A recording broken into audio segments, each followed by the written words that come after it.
Shalom, Kol Haloyim, Wahawad, La Yahweh, Bahashem, Yahweh Shai, Bahashem, Rakah HaKodash. Double honor being to the head elders, who are the apostles and bishops of Great Millstone, and Shalom to you, Akim, out there in like mind, who uplift the word and name of Yahweh, Bahashem, Yahweh Shai, sincerity and truth. Welcome to another installment of Ecclesiastes of the day, where we get wisdom, knowledge, understanding, and prophecy from the wisest man to live of his time, King Solomon. All right, and we'll be going into the first few verses. Well, we'll be going into all the verses, of course, but the title of the chapter is The Futility of Pleasure and Possessions, and is linked to 1 Kings 4:20-28. All right. And it says, I said in mine heart, go to now, I will prove thee with mirth. Therefore enjoy pleasure, and behold, this also is vanity. I said of laughter, it is mad, and of mirth, what doeth it? So King Solomon studied these things, man. He searched it out. He wanted to know what was the benefit, what is the end result of all of this, laughter and mirth, having a good time. Verse 3 says, I sought in mine heart to give myself unto wine, yet acquainting my heart with wisdom, and to lay hold on folly, till I might see what was that good for the sons of men, which they should do under the heaven all the days of their life. I made me great works, I builded me houses, I planted me vineyards. I made me gardens and orchards, and I planted trees in them of all kinds of fruit. I made me pools of water to water therewith the wood that bringeth forth trees. I got me servants and maidens, and had servants born in my house. Also I had great possessions of great and small cattle above all that were in Jerusalem before me. I gathered me also silver and gold, and the peculiar treasure of kings and of the provinces. I got me men singers and women singers, and the delights of the sons of men, as musical instruments, and that of all sorts. So Solomon was balling, yeah? He had all kinds of, money, men servants, women servants. He had an orchestra, if you will.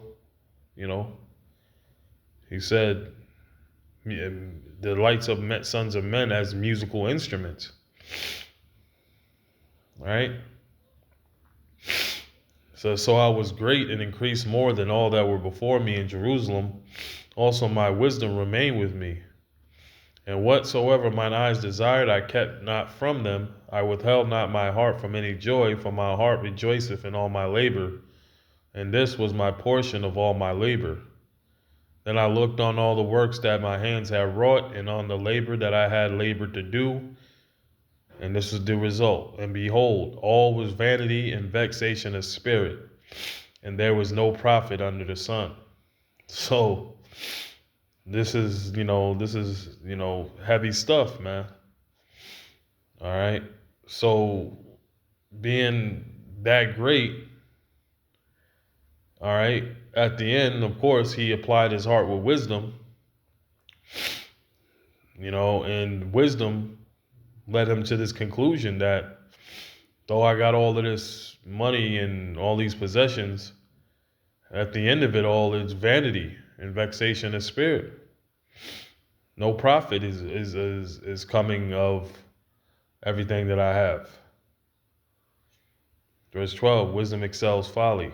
And I turned myself to behold wisdom and madness and folly. So he saw both sides. He's dealing with both sides of the spectrum. For what can the man do that cometh after the king, even that which hath already been done? Then I saw that wisdom excelleth folly, as far as light excelleth darkness. So that's the point. Wisdom excelleth folly, as far as light excelleth darkness, man. Wisdom is better than foolishness, just as light is better than darkness. The wise man's eyes are in his head, but the fool walketh in darkness. And I perceive myself also that one event happeneth to them all. Then said I in my heart, as it happeneth to the fool, so it happeneth even unto me. And why was I then more wise? Then I said in my heart that this is also is a vanity. And dealing with how we know, the scriptures, King Solomon's son, Rehoboam, that took the throne after him, compared to Solomon, was a fool. Although I believe the scriptures say he did pretty good in the beginning, like the first 3 years that he was on the throne, but he ended up just going off, taking the advice of young men rather than the elderly wise men, telling him, and that's how the kingdom was split into two, the southern and the northern kingdom. That's when the split came. So his son, compared to him, was a fool, man. Right? Verse 16. For there is no remembrance of the wise more than of the fool forever, seeing that which now is in the days to come shall all be forgotten. And how dieth the wise man? As the fool. Therefore, verse 17, therefore I hated life, because the work that is wrought under the sun is grievous unto me, for all is vanity and vexation of spirit. NLT says, so I came to hate life because everything done here under the sun is so troubling. Everything is meaningless, like chasing the wind. The futility of labor. Yeah. I hated all my labor which I had taken under the sun, because I should leave it unto the man that shall be after me. Just spoke about that. All right. His son Rehoboam. You read about Rehoboam, you'll see, compared to King Solomon, he was nowhere near as wise. And who knoweth whether he shall be a wise man or a fool? Yet shall he have rule over all my labor, wherein I have labored, and wherein I have showed myself wise under the sun. This also is vanity. Therefore I went about to cause my heart to despair of all the labor which I took under the sun. For there is a man whose labor is in wisdom, and in knowledge, and in equity, yet to a man that hath not labored therein shall he leave it for his portion. This also is vanity and a great evil. Yeah, man, that's true. But nonetheless, because Solomon did go into folly. He went off into idol worship. So that was the outcome of this vanity. All right. For what hath man of all his labor, and of the vexation of his heart, wherein he hath labored under the sun? For all his days are sorrows, and his travail grief. Yeah, his heart taketh not rest in the night. This also is vanity. There is nothing better for a man than that he should eat and drink, and that he should make his soul enjoy good in his labor. This also I saw, that it was from the hand of the Most High. For who can eat, or who else can hasten hereunto more than I? For the Most High giveth to a man that is good in his sight wisdom and knowledge and joy, but to the sinner he giveth travail, to gather and to heap up, that he may give to him that is good before the Most High. This also is vanity and vexation of spirit. So King Solomon covered all angles, man. All right.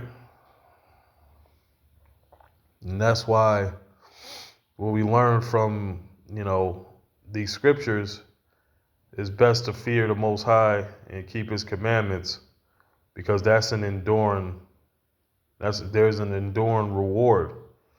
Whereas if you're going to just be wicked, you're going to reap travail. All right? You're going to reap travail.